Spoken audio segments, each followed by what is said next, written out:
Here we go for another video today. Earlier this year, we had a little article back in February 2021 regarding some predictions people could make around Linux gaming world by the end of 2021. It was not just us. At the time, we also collected the opinions and views from different YouTubers and other prominent personalities of the Linux gaming community. And we ask each of them to come up with maybe five, at most, if possible, five predictions for what would happen by the end of the year in the Linux gaming world in general. We didn't give any theme, and so there were predictions all over the place. But we collected all of those predictions into a single article afterwards and look at the top 7 the one that were the most similar and fell into the same kind of prediction. And there were 7 that we selected in terms of popularity. And as you can see on the page I'm showing right now, this is at the time on 25th of February, we published this article regarding these 7 predictions. And I wanted to spend some time because we're already past the middle of the year. And it's good to check out how those predictions have fared so far. And let's have a look together. So first, the first prediction was that EAC, so Easy Anti-Cheat, which is a technology by Epic Games, would be supported by Proton by the end of 2021. Now, EAC is well known to be a problem for Linux gaming because it prevents people from playing multiplayer games that use it. It uses some kind of kernel level technology on Windows, which is really hard to emulate into Wine. Therefore, it's always be a kind of bottleneck if you want to play on Linux and you want to play such titles which use EAC. You're currently stuck because there's no way for you to basically enjoy them, at least in multiplayer mode.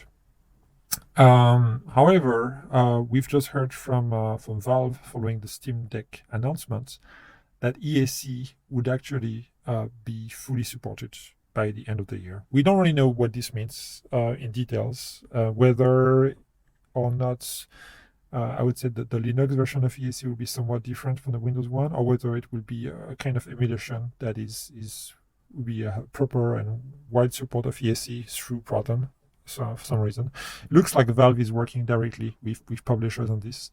So it might be a kind of custom solution to work well with Proton. Or we'll see. Anyway, so while this hasn't happened yet at the time of this recording in July, now we have a clear path for this to be supported by the end of the year. So it looks like this prediction is going to be pretty much on spot before the Steam Deck comes out. Next, Wayland will explode in 2021. This is a easy call to make. Wayland has exploded already. There's been several major distributions that have adopted Wayland. I think Fedora has, Ubuntu has as well, if I'm not mistaken. And we've seen also on NVIDIA with the recent 470 series driver actually adopt a direct interface to XWayland for their GPU acceleration, which was a long-standing, I would say, area of discontent among NVIDIA users, I would say. So now Wayland is definitely paving the way to a very much high adoption. There's still a number of people who are not happy with Wayland for many different reasons, but at least it looks like software-wise, distribution-wise, things are moving in that direction. So, and if you really wanted to use Wayland, I think the barriers are falling one after another in this year. And definitely, this is not something like a backup option anymore. It's definitely now a leading option going forward if you want to use Wayland as the main, I would say, graphical environment going forward. All right, Linux will gain market share on Steam in 2021. This hasn't happened yet. Now, with Steam Deck being announced and hopefully reaching, maybe several 100,000 of people, maybe millions of users, depending on how fast they can increase their production, this may have a small effect on the share or the percentage of users on Steam who actually use, I would say, the Steam Deck or the SteamOS, I would say. So which will in turn make the Steam Linux share go potentially higher. I'm still not particularly convinced that this will happen by the end of this year, but now I think there's a path. There's some reason to explain why this could happen versus before, where the organic growth of Linux as a gaming system was very, very slow, or I think pretty much on pair with the other systems, so the share was not increasing. So we'll see. I'm cautiously optimistic about that one. Well, I think it's not given yet that by the end of the year there will be a major increase. There will be less and less native ports in 2021. I think we probably have to look at the numbers in details, but this year definitely there hasn't been any major port from, I think, Feral or Aspire, not sure how to call them. And virtual programming hasn't published anything either. So I think most of the major, I would say, porting companies are slowing down their pace of ports, which is probably directly related with how good Proton has become as well. And I would say also developers seem to be less and less interested to publishing native ports of their own games. Even I think among Unity developers, I don't see many Linux clients anymore.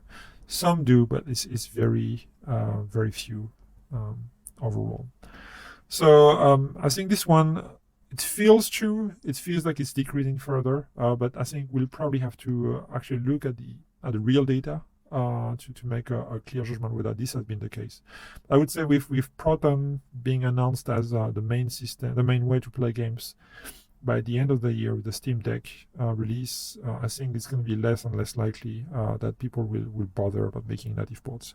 Whether that's a good thing or not, I think there's pros and cons. Personally, I feel like a lot of Linux ports we're getting were made by people who are not familiar with Linux, who were just making a Linux port because they were asked to do it, but they had no motivation apart from that, no incentive either, because the market is so small. And many of those ports were suboptimal, running pretty badly or even buggy, and they were pretty much left as they were by their developers most of the time. I'm not talking about all ports, like the Feral ports are always pretty much very good. The ports by Ethanly are always, I would say, excellent and well tested. So of course, I would say when those people get involved, we have very, very good native ports. But when it's typical Windows developers that make supports just because they did a Kickstarter or whatever, and they just want to show like we support Linux, without actually them being adult Linux users, it ends up usually pretty poorly, and we end up suffering because of that. So I would say Proton is making the bar higher in a way. Like it's going to be hard to make a native port that will be better than Proton without a lot of effort.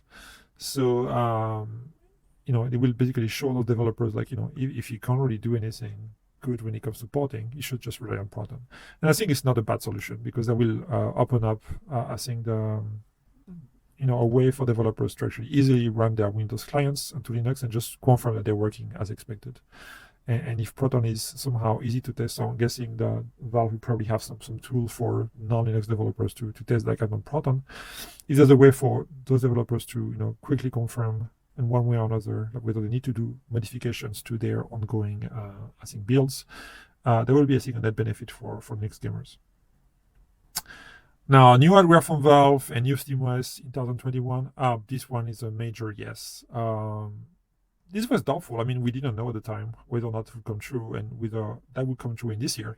Now it's yes and yes. We know that Valve is making new hardware. We know it's going to be the Steam Deck. It's going to be running on Linux, and then in like a new SteamOS version. So this is a double, I would say, successful prediction. I think a lot has been said already about the Steam Deck, so I won't spend much time on this one. But I think it's a major proof that Valve is committed, and this is also, I think it's obvious that they were going to do that again, because there's no reason for them to spend so much resources and manpower to develop Proton for 1% of the markets. I think it was very clear that they were going to build a platform sooner or later. If not, they would have given up right after the Steam machines, if it was a short-lived, I would say, perspective.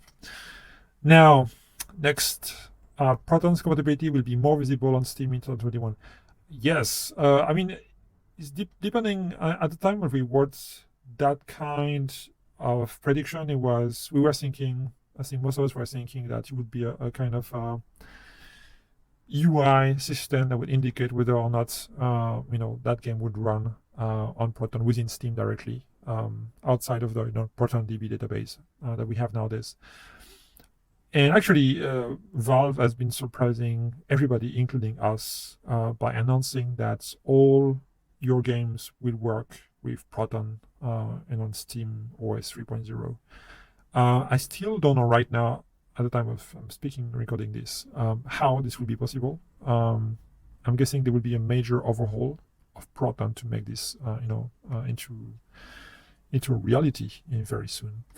Because right now we're not there yet. But at least in a way, yes and no for this prediction, as in like we won't be visible in the way we thought, but the full compatibility of Proton will be realized. So hopefully, no matter what game you want to play, by the end of the year, Proton's compatibility is going to be on the table, and that should be by the time the Steam Deck is released. So this is not realized right now, but based on what we know, what we've heard from Valve, it looks like this will take care of itself at the same time as SteamOS 3.0 and the Steam Deck are released. And now the last one, Steam on Chrome OS would lead the growth of Linux and Linux gaming in 2021. Again, this is not given yet, but we've seen now lots of indications that Steam is coming to Chrome OS. It's not so much of a hypothesis whether if now, it's more like when exactly. We think later this year there will be a formal announcement. We also know that there's new Chrome OS devices with discrete GPUs coming on the market pretty soon. I think it's AMD GPU, which is very consistent with the fact that Steam would use AMD if possible for lots of reasons regarding the driver stack. And we've also known that there's an initiative like Borealis, which is a kind of image that would enable Steam to run through the very, I would say, secure Chrome OS environment. So there's many pieces that we've been aware of. We interviewed as well Luke Shorts not so long ago about this topic that he's very familiar with. He's writing now for Chrome Unboxed, and he's following this topic very closely, and he's also on the same I think page as us, that this is coming very soon. So maybe before you have SteamOS 3.0 released this year, you will already have Steam running on Chromebooks. And since the Chromebook, I would say, standard is very popular among many people worldwide, this could definitely boost the Linux gaming share a little bit. How much is a question mark, because a lot of Chromebooks are not really gaming machines per se. They're simple laptops with modest specs.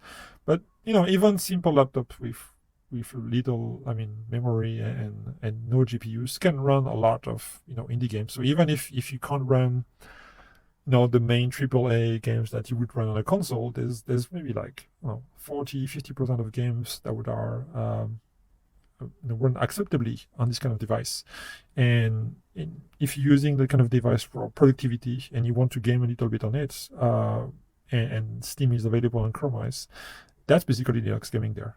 So it wouldn't be maybe like casual Linux gaming, but that may have an impact on how much share we see of Linux gamer overall. We'll see. I'm not entirely convinced about this, but I think we also see how much Google is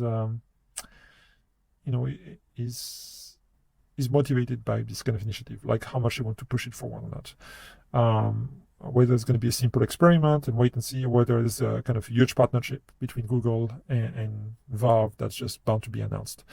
So that's going to be, I think, important. The marketing around it is going to be a main element as to whether or not that would be, an actual bump of growth or a simple like blips on the market share. And that's about it. So I think around the 7 predictions, there's a good sense that a lot of them are going to come true or are already coming true. So I was very surprised when I took a look at this page again and and see how much this was actually coming true or not. I was pretty very surprised that most of them look like they will become reality at some point. Maybe not this year, but it looks like they were pretty much on point. So, yep, keep a look at this. Let me know what you think. And I'll be happy to reconnect with you all later this year, maybe when December is around, and see how things have changed since then. All right, that's all for today. You have a great day and great week ahead.